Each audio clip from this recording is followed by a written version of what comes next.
மக்களை ஒருத்தர் எப்படிலாம் ஏமாத்தலாம் அப்படிங்கிறதுக்கு நிறைய கம்பெனிகள் வந்து சாட்சியா இருக்கு. ஸோ அந்த மாதிரி கம்பெனிகள் தான் ஐஎஃப்எஸ், ஆருத்ரா, அந்த மாதிரி கம்பெனிகள். ஸோ அவங்களாம் என்னென்ன வந்து டிப்ஸை ஃபாலோ பண்ணாங்களோ அதை தான் இப்போ இருக்கிற மைவி3 ஆட்ஸும் ஃபாலோ பண்ணுறாங்க. என்னப்பா நீங்கள் வந்து யூடியூபர்ஸ் மைவி3 ஆட்ஸை பற்றி பேசி காசு சம்பாதிக்க போறீங்க, அதுதானப்பா உங்களுக்கு அப்படின்னு சொல்லிட்டு நிறைய பேர் யோசிப்பாங்க. ஆனால் அதெல்லாம் விதைக்கிறது யாரு அப்படின்னு சொல்லிட்டு பார்த்தீங்க அப்படின்னா எம்டி சார் தான். ஸோ எம்டி சார் சொன்னால் என்னப்பா அப்படின்னா, எம்டி சார் அவரோட ஒவ்வொரு வீடியோவிலையும் சொல்றது என்ன அப்படின்னா, யூடியூபர்ஸ் அவரால் தான் வந்து அவரோட கம்பெனி நாசமாக போயிட்டு இருக்கான் அப்படின்னு சொல்லிட்டு சொல்லிடுவார். ஏன் அப்படின்னா இவங்க தான் வந்து தவறான வதந்திகளை பரப்புறாங்க அப்படின்னு சொல்லிட்டு சொல்லிடுவார். ஸோ ஒரு சில யூடியூபர்ஸ் வந்து தவறான வதந்திகளை பரப்புறாங்க அப்படிங்கிறது உண்மைதான். ஆனால் எல்லா யூடியூபர்ஸும் அப்படி கிடையாது. யூடியூப் அப்படிங்கிற ஒரு விஷயம் நல்லதுக்கும் இருக்கு. நம்ம யூடியூப்பை பற்றி நம்ம இன்னைக்கு பேசவே இல்லை. மைவி3 ஆட்ஸ் முடிஞ்சு போச்சா, மைவி3 ஆட்ஸ் முடிஞ்சு போச்சா அப்படிங்கிறது தான் இந்த வீடியோவில் பார்க்க போகிறோம். என்னப்பா எம்டி சார் வந்து ஆடியோவிலே பேச ஆரம்பிச்சிட்டாரு, இன்னைக்கு நான் போயிட்டு கோர்ட்டில் ஆஜராக போகிறேன் அப்படின்னு சொல்லிட்டு சொல்கிறாரு. என்னப்பா இதுக்கெல்லாம் காரணம் யாரு? எல்லாருமே ஒரு மேலே கேஸ் போடுறாங்களாம். இவர் வேற ஒருத்தர் மேலே கொலை மிரட்டல் விட்டாங்க அப்படின்னு சொல்லிட்டு பொய்யா எடிட் பண்ணி கேஸ் போடுறாங்க அப்படின்னு சொல்லிட்டு சொல்ல ஆரம்பிச்சிடுறாங்க. ஸோ இங்கே நடக்கிற ஒரு விஷயம் பேமெண்ட் வரல அப்படிங்கிறது தான் மிகப்பெரிய விஷயம். ஆனால் இந்த பேமெண்ட் வரல அப்படிங்கிற விஷயத்தை எல்லாருமே மறந்துருப்போம்.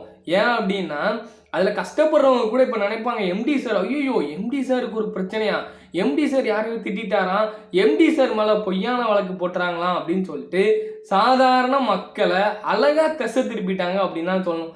இந்த ஒரு விஷயத்த நாம சொல்லும் போது கூட நிறைய பேர் விளையாட்டை நினச்சிப்பாங்க, என்னப்பா அப்படின்னு சொல்லிட்டு நினைப்பாங்க.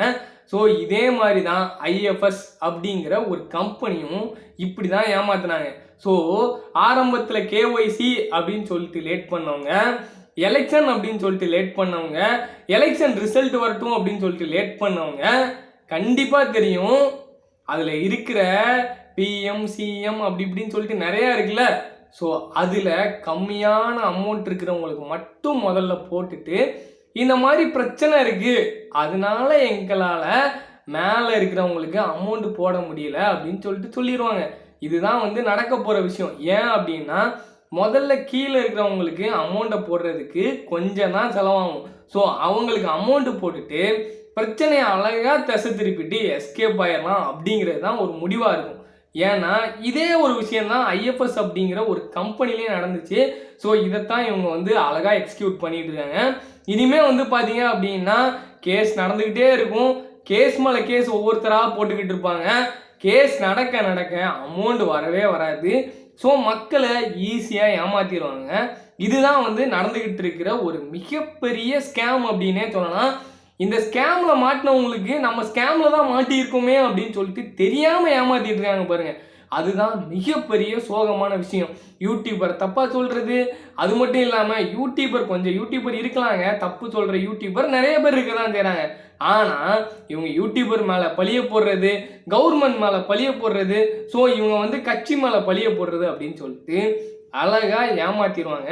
ஸோ இதுக்கு உடந்தையாக கண்டிப்பாக வந்து பார்த்தீங்க அப்படின்னா ஆளுங்க அவங்களுக்கு உள்ளேயும் இருக்க தான் செய்வாங்க. ஸோ இது வந்து மிகப்பெரிய ஸ்கேம். இதுக்கு உடந்தையாக நிறைய பேர் இருப்பாங்க. இதில் ஏமாளி யார் அப்படின்னு சொல்லிட்டு பார்த்தீங்க அப்படின்னா சாதாரண நம்மளே மாதிரி ஒரு சாதாரண மக்கள் தான். இவங்களை வச்சு ஈஸியாக ஏமாற்றிட்டு போயிடுவாங்க.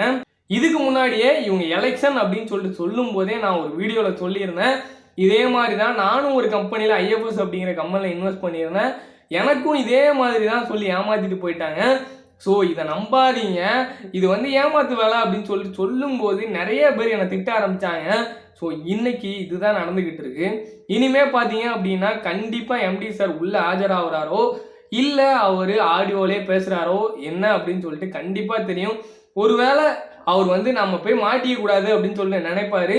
ஸோ இனிமேல் அவர் போடுற வீடியோ என்னவா இருக்கும் அப்படின்னா, ஒரு வேளை உள்ளே ஆஜராயிடலாம், இல்லை அப்படின்னா நான் ஆஜராக போனேன், அங்கே வந்து நம்மளுக்கு ஃபுல் சப்போர்ட் எதுவுமே கிடையாது, இனிமேல் வந்து பார்த்தீங்க அப்படின்னா நான் தனியாக நான் ஒளிஞ்சிருந்து நம்மளுக்கு காய் நகர்த்த போகிறேன் அப்படின்னு சொல்லிட்டு தலைமுறைவாக இருந்து நான் எல்லாத்தையுமே சாதிக்க போகிறேன் அப்படின்னு சொல்லிட்டு எஸ்கேப் ஆவார். ஸோ அதுக்குள்ளே பார்த்தீங்க அப்படின்னா நிறைய பேர் கேஸ் போட ஆரம்பிச்சிருவாங்க.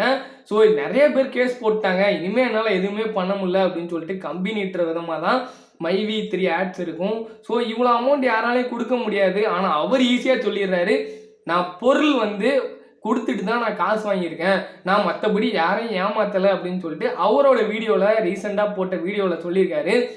ஆனால் எவ்வளோ மக்கள் இதில் கடன் வாங்கி போட்டுட்டு அந்த கடன் காசை கட்ட முடியாமல் தவிச்சுக்கிட்டு இருக்காங்க அப்படிங்கிறத அவர் எவ்வளோ அழகாக திசை திருப்புறாரு அப்படின்னு சொல்லிட்டு பாருங்க. நல்லவர் லட்சியம் கண்டிப்பாக வெல்வது நிச்சயம் தான், ஆனால் அவங்க நல்லவங்களா அப்படிங்கிறது கண்டிப்பாக கிடையவே கிடையாது. ஸோ இது வந்து மிகப்பெரிய ஸ்கேம்ங்க. நிறைய பேர் மக்களை ஈஸியாக ஏமாத்துறதுக்கு இந்த மாதிரி தான் ஆசையை தூண்டுறாங்க. ஸோ நம்மளும் வந்து இதே மாதிரி தான் நானுமே ஐஎஃப்எஸ் அப்படிங்கிற கம்பெனியில் ஏமாந்து போய் தான் இப்படிலாம் வீடியோ போட்டுக்கிட்டு இருக்கேன். ஸோ இந்த வீடியோ பார்த்ததுக்கப்புறம் என்னை எவ்வளோ பேர் திட்டணும், என்னப்பா நீ இந்த மாதிரிலாம் பண்ணிகிட்டு இருக்கீங்க, ஏன்ப்பா தவறான வதந்திகளை பரப்புறீங்க அப்படின்னு சொல்லிட்டு நீங்கள் என்ன சொன்னாலும் பரவாயில்ல. ஸோ கண்டிப்பாக எலெக்ஷன் அப்படின்னு சொல்லிட்டு அவங்க தள்ளி போடும்போதே தெரியும், கண்டிப்பாக இந்த மாதிரி மக்களை ஏமாற்ற போகிறாங்க அப்படின்னு சொல்லிட்டு. ஸோ கடைசியாக லாஸ்ட் வீடியோவில் நான் அதை தான் சொல்லியிருந்தேன், இப்போவும் அதுதான் நடந்துக்கிட்டு இருக்கு. ஸோ பார்த்துக்கிட்டு இருக்கேன், நீங்கள் இந்த கடன்லேருந்து எப்படி வெளியே வரணும் அப்படின்னு தான் இனிமேல் யோசிக்கணுமே தவிர, இனிமேல் அவங்க ஒவ்வொரு காரணமாக சொல்லி அப்படியே நம்ம மக்களை இனிமேல் இந்த காசு வராது அப்படின்னு சொல்லிட்டு நினச்சி வேலையை பார்க்க வைக்கிறது தான் அவங்களோட ஸ்டெப்பு. ஸோ கொஞ்சம் பேர் வந்து கம்ப்ளைண்ட் பண்ணுவாங்க, அந்த கொஞ்சம் பேரோட கம்ப்ளைண்ட்டும் இழுபறியாகி அது முடிகிறதுக்கு பல வருஷம் ஆகும். ஸோ மக்களை இப்படி தான் ஏமாற்றிட்டு இருக்காங்க. இதே மாதிரி நிறைய கம்பெனி இருந்துக்கிட்டு தான் இருக்குது. ஸோ பார்த்துக்கிட்டு இருக்க நீங்கள் உங்கள் பகுதியில் உங்ககிட்ட யாராவது இந்த மாதிரி போட்டால் காசு வருது, இந்த மாதிரி பொருள் வாங்கினா காசு வருது அப்படின்னா கண்டிப்பாக இன்வெஸ்ட் பண்ணாதீங்க. ஸோ நிறைய பேர் இந்த மாதிரி தான் ஏமாற்றிட்டு இருக்காங்க. இந்த மாதிரி ஏமாந்தவங்களுக்கு தான் அதோட வழி தெரியும். ஸோ பார்த்துக்கிட்டு இருக்க நீங்கள் உங்களை யாராவது இந்த மாதிரி வந்தாங்கன்னா தயவு செய்து எப்பா வேணாம்ப்பா ஆளை விட்டுருப்பா அப்படின்னு சொல்லிட்டு கண்டிப்பாக இன்வெஸ்ட் பண்ணாதீங்க. இன்வெஸ்ட் பண்ணீங்க அப்படின்னா இன்றைக்கி myV3 ஆட்ஸில் எவ்வளோ காசை இன்வெஸ்ட் பண்ணிவிட்டு பொருளையும் வாங்கிட்டு கடன் வாங்கி இன்வெஸ்ட் பண்ணியிருப்பாங்க. ஸோ அவங்களால கடன் கட்ட முடியாமல் தவிச்சுக்கிட்டு இருக்காங்கல்ல, அதே நிலமை தான். ஸோ நம்மளுக்கும் பார்த்துக்கிட்டு இருக்க உங்களுக்கும் மக்களை ஏமாத்துறதுக்கு அவங்க நிறைய காரணம் வச்சுருப்பாங்க. ஸோ இனிமேல் அவங்க நாட்களை தள்ளி போட்டு மக்களை சமாதானப்படுத்தி அதிலேருந்து ஈஸியாக வெளியில் எஸ்கேப் ஆகி போயிடுவாங்க.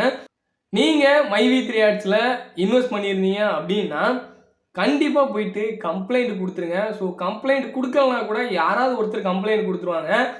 அதை காரணம் காட்டி இங்கே பாருங்கள் என் மேலே கேஸ் நிறையா வந்துக்கிட்டு இருக்கு, என்னால் காசு போட முடியாது அப்படின்னு சொல்லிட்டு கண்டிப்பாக அவங்க தப்பிக்கிறத தவிர வேறு வழியே இல்லை. ஸோ இதில் இன்வெஸ்ட் பண்ணதே மிகப்பெரிய தப்பு அப்படின்னு தான் முதல்ல சொல்லணும். ஸோ இந்த மக்களோட காசு கிடைக்குமா அப்படின்னே தெரியல. ஐஎஃப்எஸ் ஆருத்ரா அப்படிங்கிற கம்பெனியோட காசு இன்ன வரைக்கும் மக்கள்கிட்ட போய் சேரவே இல்லை. ஸோ இதுவும் கிடைக்குமா அப்படிங்கிறது மிகப்பெரிய சோகமான விஷயம்தான். கண்டிப்பாக இந்த வீடியோ பார்த்ததுக்கப்புறம் இந்த மாதிரி யாருமே வந்து எங்கேயுமே இன்வெஸ்ட் பண்ணாதீங்க. ஸோ அந்த ஒரு விழிப்புணர்வுக்காக தான் இந்த வீடியோ பார்த்ததுக்கப்புறம் என்ன நீங்கள் திட்டினாலும் பரவாயில்ல. ஸோ இந்த மாதிரி யாருமே ஏமாந்துடாதீங்க. ஏன் அப்படின்னா லைஃப் போயிடும். கடன் அப்படிங்கிற ஒரு விஷயத்தில் சிக்கினதுக்கு அப்புறம் தான் தெரியும் லைஃப்பில் ஒன்றுமே இல்லை, இந்த காசை இன்னும் ஒரு 5 வருஷம் கழித்து நம்ம லோன் அடைக்கிறதுக்கு இவ்வளோ கஷ்டப்படுவோமா அப்படின்னு சொல்லிட்டு 5 வருஷத்துக்கு 6 வருஷம் 7 வருஷம் அப்படின்னு சொல்லிட்டு நம்மளோட லைஃப்பை கெடுத்துட்டு அவங்க எஸ்கேப் ஆயிடுவாங்க. ஸோ பார்த்துக்கிட்டு இருக்க நீங்கள் கண்டிப்பாக இந்த மாதிரி விஷயத்தில் ஏமாந்துடாதீங்க. இது ஒரு விழிப்புணர்வு வீடியோ தான். ஸோ உங்களுக்கு எப்படி தோணுது அப்படின்னு சொல்லிட்டு கமெண்ட் பண்ணிட்டு போங்க.